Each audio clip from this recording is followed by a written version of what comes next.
ইনায়া ইফরা এই আইডি থেকে আপনি লিখেছেন, আমাদের বিয়ের বয়স মাত্র 1 বছর। আমার স্বামীর বয়স অল্প, তাই সে এখন বাচ্চা নিতে চায় না, কিন্তু আমার বাচ্চার অনেক শখ। আমি কি তাকে না জানিয়ে পিল অফ রেখে বাচ্চা নেওয়ার চেষ্টা করতে পারবো?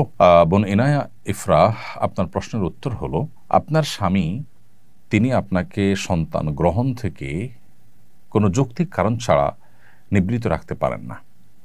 শরীয়ী বা শরিয়া গ্রাহ্য কোনো ওজরের ভিত্তিতে যদি তিনি আপনাকে নিষেধ করেন, তাহলে সেটা ভিন্ন বিষয়।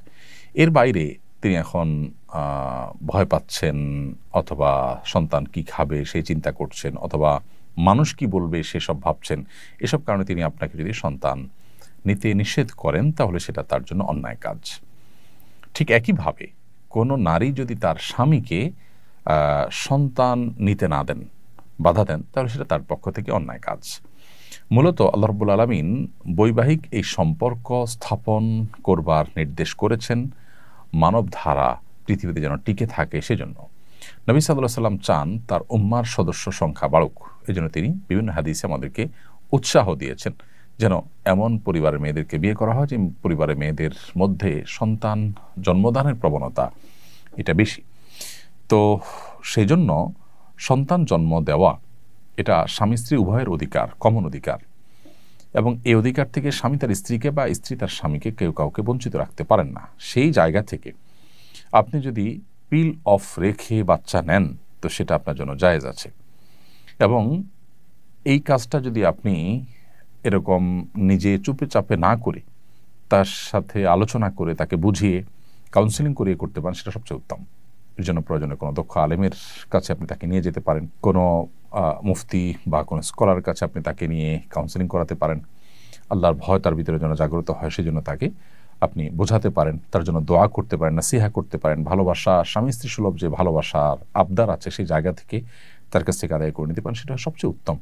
কিন্তু সেটা যদি কোনো কারণে করা না যায়, তাহলে আপনি এটা করলে আপনার জন্য সেটি নাজায়েজ নয়। অনেক বোনরাই কিন্তু এটা জানতে চান যে তিনি স্বামীর বাধার মুখে পড়ে পিল খাচ্ছেন, কিন্তু তিনি সন্তান নিতে চান। তো তার সেই অধিকার আদায়ের জন্য তিনি যদি পিল অফ করে দেন, সেটি তার জন্য হারাম হবে না, নাজায়েজ হবে না। কারণ স্বামী তার অধিকার থেকে তাকে বঞ্চিত করছেন, এবং এই রাইট কিন্তু স্বামীকে দেওয়া হয়নি। তবে হ্যাঁ, আবার বলছি, শরিয়া গ্রাহ্য কোনো যৌক্তিক ওজরের ভিত্তিতে যদি হয়, সেটা ভিন্ন কথা। লোকে কি বলবে, চক্ষু লজ্জা কিংবা টাকা পয়সার অভাব, চাকরি বাকরি নাই, কি খাবে, বাচ্চার খরচ কিংবা কোত্থেকে আসবে, এইসব চিন্তা থেকে যদি কেউ এরকম করেন, তো সেটা কোনো অবস্থাতেই গ্রহণযোগ্য নয়।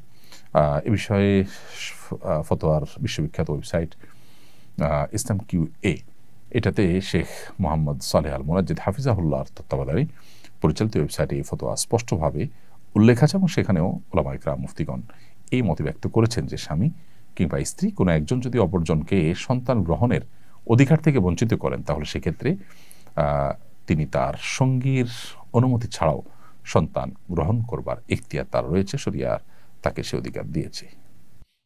সম্পত্তিতে নারীর সমান অধিকারের কথা কয়দিন পর পরই ওঠে, কিভাবে এর স্থায়ী সমাধান করা সম্ভব? প্রিয় দর্শক, আমি তো মনে করি এর সমাধান হয়ে আছে।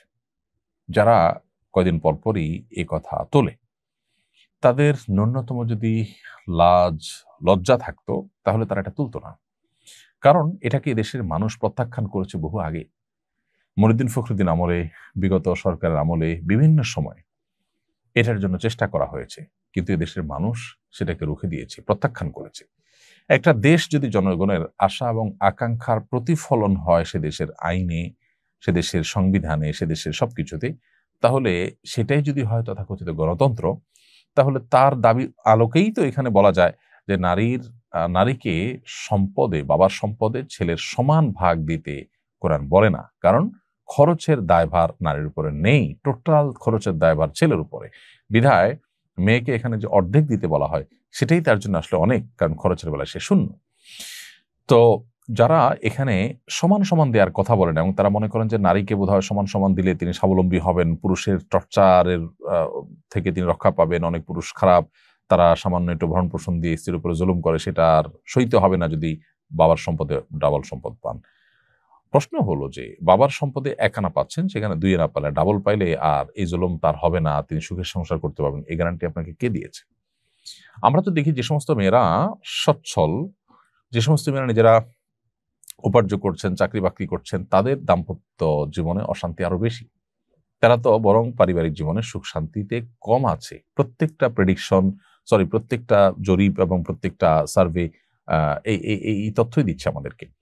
তাহলে বোঝা গেল যে নারীকে সম্পদ এর ক্ষেত্রে বা ভাইয়ের সমান বোনকে যদি দেওয়া হয়, তাহলেই শুধুমাত্র এই সমস্যা দূর হয়ে যাবে, তার জুলুম কমে যাবে, তা কিন্তু নয়। বরং যেটুকু শরীয়ত তাকে দিয়েছে সেটুকু যদি তাকে আদায় করার ব্যবস্থা থাকে, যেমন বাবার সম্পদে তিনি পান, মায়ের সম্পদে তিনি পান, ভাইয়ের সম্পদে তিনি পান, বোনের সম্পদ তিনি পান, স্বামীর সম্পদ তিনি পান, এবং সন্তানদের সম্পদ তিনি পান, মোহর হিসাবে তিনি পান, তার এই সব পাওনাগুলো যদি আদায়ের ব্যবস্থা থাকে, তাহলে সেটা দিয়ে কিন্তু তিনি স্বাবলম্বী হতে পারেন, নিজের পায়ে নিজে দাঁড়াতে পারেন।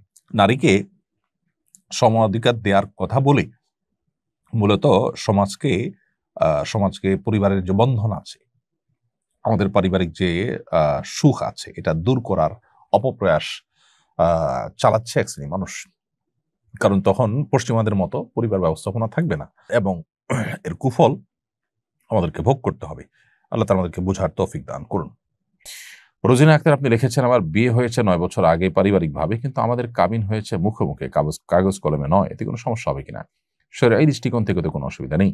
আপনার 9 বছর আগে পারিবারিকভাবে যে বিবাহ হয়েছে, এর মাধ্যমে আপনারা স্বামী স্ত্রী হিসাবে গণ্য হয়ে গেছেন, এবং পরস্পর যে হক বা কর্তব্য আছে সেগুলো আপনাদেরকে ঠিক আদায় করতে হবে, এবং মুখোমুখি যে কাবিন হয়েছে তার মাধ্যমেই আপনাদের বিয়ে সম্পন্ন হয়ে গেছে।